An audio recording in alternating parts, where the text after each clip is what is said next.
राम राम मित्रों। आज बात करते हैं अपने देश के दिवालिया हो चुके विपक्ष पे। विपक्ष पूछता है कि इस टनल में फंसे हुए मजदूरों को निकालने में इतना क्यों टाइम लग रहा है। पहले तो मैं चलिए भूल गया। चलो पहले तो मैं उन सभी को नमन करता हूँ जो इन टनल में फंसे हुए 41 मजदूरों को बचाने में लगे थे। सभी जो मतलब छोटे से छोटे मजदूर से लेके बड़े से बड़े इंजीनियर तक सबको नमन मेरा। आज विपक्ष पूछ रहा है कि टनल में फंसे हुए लोगों को बचाने में इतना टाइम क्यों लग रहा है। वो एकदम जायज पूछ रहा है सवाल, क्योंकि उनके पास एक्सपीरियंस है। विपक्ष के पास उन्होंने इतने तेज काम किए हैं जो देश में कोई नहीं कर पाएगा। इतना मतलब तेजी से काम करने का रिकॉर्ड आज उनके पास ही है। सबसे ऐसे हालातों में फंसे हुए लोगों को बचा के उनके घर पहुंचाने का रिकॉर्ड अपने अभी के विपक्ष के पास है। आपको विश्वास नहीं हो रहा होगा तो बताता हूं आपको। जब भोपाल में गैस का कांड हुआ था ना, जब एक रात में 15,000 लोग, मतलब आप सोच नहीं सकते कि चारों तरफ लाशें ही लाशें। ये सिर्फ इंसानों की बात है, जानवर तो पता नहीं कितने मर गए होंगे।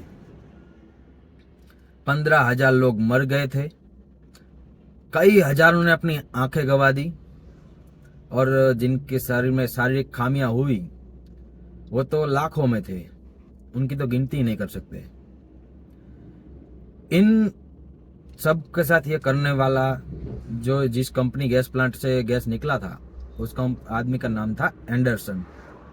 और उस कंपनी को 2 साल पहले से पता था कि ये हो सकता है, ये दुर्घटना होने का पूरे चांस थे। और ये बात सरकार को भी पता थी, तब भी उस पर कोई एक्शन नहीं लिया गया। और ये जब इतने लोग मर गए उसके बाद, अगर आपको मतलब जानते नहीं होगे इसके बारे में, तो अभी एक अभी आया है web series the railway man, वो देखिएगा, आपको मतलब देख के रोंगटे खड़े हो जाएंगे।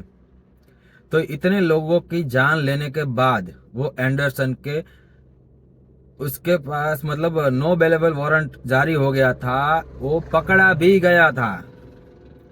फिर भी तीसरे दिन उसको जेल से निकाल के सरकारी गाड़ी में और सरकारी प्लेन में, प्राइवेट प्लेन, सरकार का मतलब स्पेशल उसके लिए प्लेन लेकर उसको उस प्लेन में बिठा के उसको घर भेज दिया था, सिर्फ 3 दिन में, सिर्फ 3 दिन में। अब सोचिए क्या बीजेपी सरकार की हिम्मत है कि इतना तेज काम कर पाए। वो आदमी मुश्किल में फंसा था ना, इतने लोगों को मारने के बाद तो उसको जेल होना पक्का था, आजीवन कारावास हो जाता। लेकिन उसको सबसे ज्यादा फास्ट तेजी से जिंदा उसको निकाल कर उसको घर पहुंचाया। किसने पहुंचाया? यही सरकार जो अभी विपक्ष में है। तो इनके नाम रिकॉर्ड हुआ ना। अगर ये सरकार अभी होती इस टाइम, तो सबसे पहला टनल बनाने वाले कॉन्ट्रैक्टर को तुरंत उसके घर पहुंचा दिया गया था, क्योंकि उसको कुछ हो ना जाए। आदमी का छोड़ो, चलो वो तो मजदूर की जान है, इनके लिए वो उसका कोई मायने नहीं रखता है। और वो पूछ रहे हैं ना कि क्यों हुआ, ये कितना टाइम क्यों लग रहा है।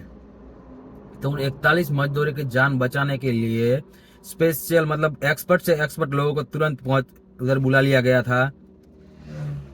जनरल वीके सिंह उधर ही थे, पुष्कर सिंह धामी सीएम वहां के, वो भी कंटिन्यू उधर थे। और विदेश से मतलब अपना जब काम नहीं हो पा रहा था तो विदेश से भी उसके लिए मशीन मंगाए गए। सब मतलब जो भी मतलब कर सकता था वो अपनी सारी ताकत उधर झोंक दी गई थी। अरे यार, अगर विपक्ष होता तब तो ये प्रॉब्लम होता ही नहीं। क्यों मालूम है? क्योंकि पप्पू ने बहन ने यही पूछा है ना कि टनल बनाने की जरूरत क्या थी उधर।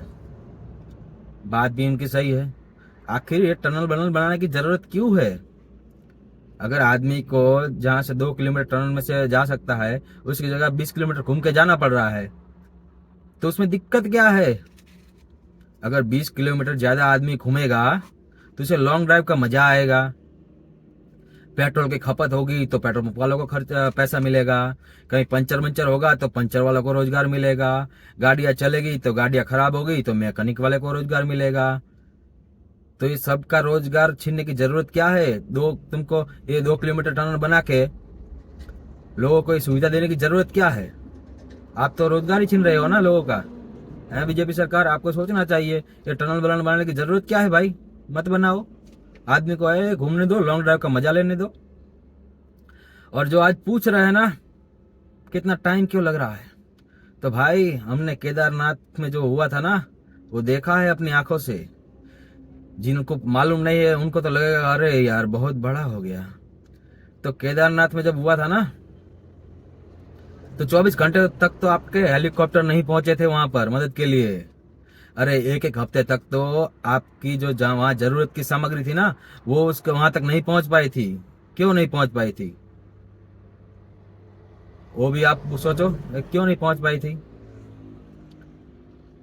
मतलब कुछ भी, मतलब ये ऐसा विपक्ष का है अभी फिलहाल कि तुम जिस बात पे बोलोगे ना, अभी वो जमाना नहीं रहा कि जब तुम बोलते थे वो सब हो जाता। अभी ये फेसबुक के है ना, फेसबुक के ट्विटर वाले सब तुम्हारा मतलब पूरा खोद के निकाल के लेकर आएंगे तुम्हारा इतिहास। और तुमने इतिहास भूतकाल में इतने कांड किए है ना कि तुम किसी चीज के बोलने के लायक नहीं हो। जितना बोलोगे ना उतने रेले जाओगे।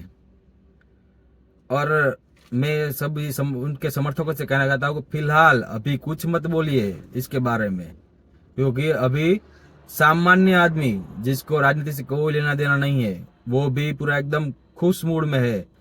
अगर अभी सरकार के खिलाफ कुछ बोले ना तो कसम से वो सामान्य आदमी जो राजनीति में कभी हिस्सा नहीं लेता है वो भी रेल देगा। और फिर तुम उसको भगत भगत कहने लगोगे। और वही तुम्हारा भगत भगत कहना ही मेरे जैसे को सच में भगत बना देता है। मैं भी 2014 से पहले कभी चुनाव में इंटरेस्ट नहीं लेता था, राजनीति में इंटरेस्ट नहीं लेता था। जब गुजरात में से मोदी जी ने अपना फॉर्म भरा और लोगों ने उनका विरोध करना शुरू किया, उनका मतलब गुजरात का बुरा बोलना शुरू किया, उसके बाद ही मैंने इंटरेस्ट लेना शुरू किया, लिखना शुरू किया, बोलना शुरू किया। बाकी मैं जिस शहर में हूँ उस शहर में मोदी हजारों बार आए होंगे, कई बार आए होंगे। कभी मैं उसको देखने भी नहीं गया और आज भी नहीं जाता हूँ, क्योंकि अपने को उधर जाने का टाइम उतना है नहीं और जरूरत भी नहीं है। जितना कर रहे हैं उतना बहुत है, जो अपने हिसाब से हो सकता है उतना कर रहे हैं। तो विपक्ष तुम्हारा ये हाल है कि जहां तुम बोलोगे ना तुम उधर फंस जाओगे। तो जितने भी मतलब 41 घरों के चिराग बुझते बच गए उन सभी परिवार को शुभकामनाएं, नए जीवन की शुभकामनाएं सभी को। जय जय हिंद।